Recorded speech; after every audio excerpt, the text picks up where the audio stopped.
Սացիները նախատեսված են հիդրոպոնիկ ջերմատանը աճեցնելու համար։ Սաճիները ստացել են արտասահմանից ներկրված թանկարժեք սերմերի։ Դրանք նախատեսված են ոչ միայն հիդրոպոնիկ եղանակով, այլև հողում աճեցնելու համար։ Չերի լոլիկի արտադրության մեջ մասնակցած Մաղաքյան ընտանիքը տևական ժամանակ է շուկան հեղեղում է հայկական չերիներով։ Հիդրոպոնիկ եղանակով արտադրությունը թեև բարդ ու աշխատատար է, արդյունքը գոհացնող է։ Ֆերմեր եղբայրներն առայժմ 8 տեսակի չերի են աճեցնում։ Տարաշխարհիկ ծագմամբ լոլիկներից մեկին զեյթուն են կոչել։ Ինքը փոքր սալորաձև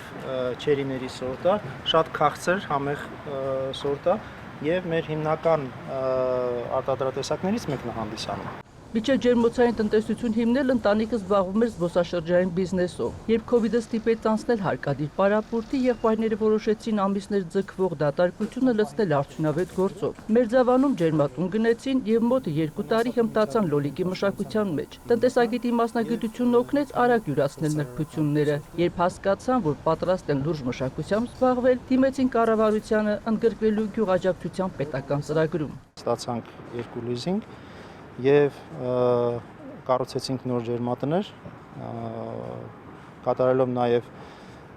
սեփական ներդրումներ։ Մեր հորեղբայրը ֆինանսավորեց մեր գործունեության ընթացիկ ծախսերը եւ մինչեւ հիմա էլ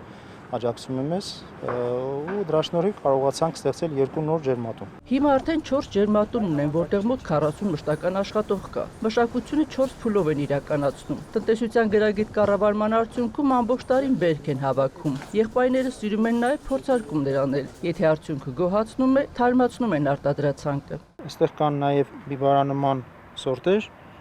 եւ ունենք կոկտեյլային սորտեր տարբեր տեսակի, նոր սորտեր են, որոնք որ մենք փորձարկում ենք տեսնելու իրենց արդյունավետությունը, իմաստ կունենա արդյոք մեր ունեցած սորտերը փոխարինել իրենցով կամ իրենց նույնպես ներառել մեր սորտերի մեջ։ Նոր սերնդի ջերմատունը կառավարվում է մեկ կենտրոնից, իսկ բույսերին մատակարարվող ջրի որակը ստուգում է Նիդերլանդներում։ Ամեն ամիս այնտեղ են ուղարկում դրենաժային եւ ոռոգման ջրերը եւ ստանում նոր բաղադրատոմսեր։ Մաղաքյաններն օգտագործում են նաեւ ընդերքի ջերմությունը մեղմելու համար հովացման եւ տաքացման ծախսերը։ Իսկ ցեցերի եւ միջատների դեմ պայքարում են կպչու ժապավեններով։ Գրավիչ դեղինը թակարդ է դառնում նրանց համար։ Արտադրության ծավալները բավարարում են, որպեսզի շուկայում ունենանք ազդեցիկ դիրք եւ կարողանանք մատակարարել բարձրորակ չերիներ։ Գույնզգույն եւ բազմազան ողկույզներն ամբողջությամբ իրացնում են ներքին շուկայում, սակայն ներկրվող չերի հետ մրցակցությունը բարդ է։ Հիմնական ներմուծումը, քանի որ իրականացվում է Թուրքիայից եւ թուրքական կառավարության կողմից սուբսիդավորվում է, աջակցություն ցուցաբերվում, իրենք կարողանում են հայկական շուկայում իրենց արտադրանքը ներկայացնել եւ վաճառել ավելի էժան գնով, քան տեղական արտադրողներն են ի վիճակի դա անել։ Այդ պատճառով դա վնասում է եւ չի թողնում, որպեսզի տեղական արտադրությունը իր ամբողջ պոտենցիալով կարողանա զարգանալ։ Հայկ Մաղաքյանի խոսքով Հայաստան մուտք գործող ապրանքների գների եւ քանակի պետական վերահսկողությունը ոչ միայն կարողացնի ներքին մրցակցությունը, այլև հնարավորություն կտա արտադրողին տնտեսությունը զարգացնել լիարժեք։ Հայկ Շասլանյան, Հայկ Պետրոսյան, լուրեր։